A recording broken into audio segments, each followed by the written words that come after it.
तो इस क्वेश्चन में सबसे पहले हम लोग Fe जो 26 नंबर पर आता है सेंट्रल मेटल एन, उसका इलेक्ट्रॉनिक विन्यास फाइंड आउट करेंगे।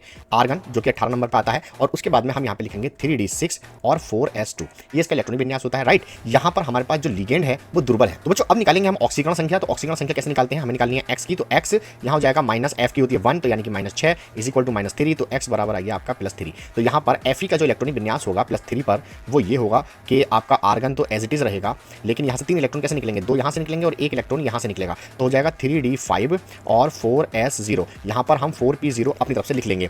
उसके बाद में हम क्या करेंगे, तो यहाँ पर हम लोग क्या बनाएंगे, डी के अंदर होते हैं 5 ऑर्बिटल, तो 1 2 3 4 5 ऑर्बिटल हो गए। फिर एस के अंदर होता है 1 और पी के अंदर होते हैं हमारे 3 ऑर्बिटल, तो ये हमने इस तरीके से बना लिए। अब यहाँ पे देखने वाली बात ये है कि इसके अंदर 5 इलेक्ट्रॉन हैं, तो 1 2 3 4 और 5 इस तरीके से भरेंगे, और यहाँ पर कोई इलेक्ट्रॉन नहीं भरा जाएगा। राइट, उसके बाद में चूंकि लिगेंड जो है हमारा दुर्बल है, तो दुर्बल लिगेंड के लिए हमारा इलेक्ट्रॉन विन्यास यही रहेगा, इसमें कुछ भी चेंज नहीं होगा। तो हमारे पास अब लिगेंड कितने थे, यहाँ पर देखिए 6 लिगेंड हमें जोड़ने हैं। तो 6 लिगेंड कैसे जोड़ेंगे हम, देखिए एक लिगेंड इसके अंदर आ जाएगा, ठीक है, दूसरा लिगेंड इसके अंदर आएगा, तीसरा लिगेंड इसके अंदर आएगा, चौथा लिगेंड इसके अंदर आएगा। अब हमारे पास में देखिए ये तो था 3d5 है ना, ये है 4s0, फिर यहाँ पे है 4p0, तो यहाँ पर हमें 4d और लेना पड़ेगा। यहाँ पर भी हमारे पास 4 लिगेंड हुए हैं, अभी 2 और बाकी हैं, तो 3 4 और एक यहाँ पे ले लिया मैंने 5, तो इस तरीके से, या फिर एक और बना लीजिए यहाँ पर 5, 1 2 3 4 5, तो 5 ऑर्बिटल हो गए। उसके बाद में ये आ जाएगा आपका 5वां लिगेंड और ये आ जाएगा आपका 6ठा लिगेंड। ठीक, 6 लिगेंड हमारे पास कौन से हैं, F जुड़े हुए हैं, तो F और F सब में F भरने के बाद, तो अब हमारे पास में यहाँ पे 1 ये 3 ये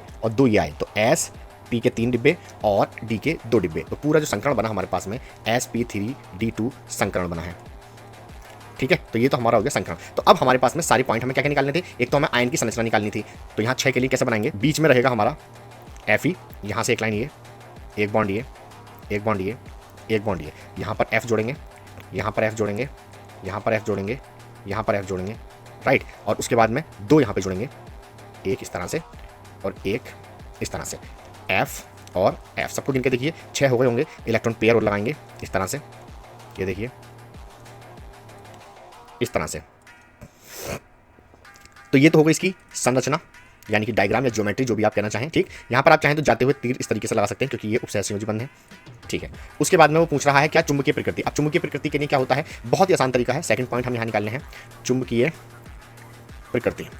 तो चुंबकीय प्रकृति क्या है, यहाँ पे देखिए सभी के सभी क्या है, अनपेयर है, तो इसलिए ये क्या होगा, अनुचुंबकीय होगा। ठीक, तो इस तरीके से हम लोगों को 4 नंबर का एक क्वेश्चन देखने के लिए मिलता है, तो इसका आप स्क्रीनशॉट ले लीजिए, ये आपके बहुत काम आने वाला है। ऐसे इंपॉर्टेंट क्वेश्चन पाने के लिए आप हमारे चैनल को फॉलो कीजिए।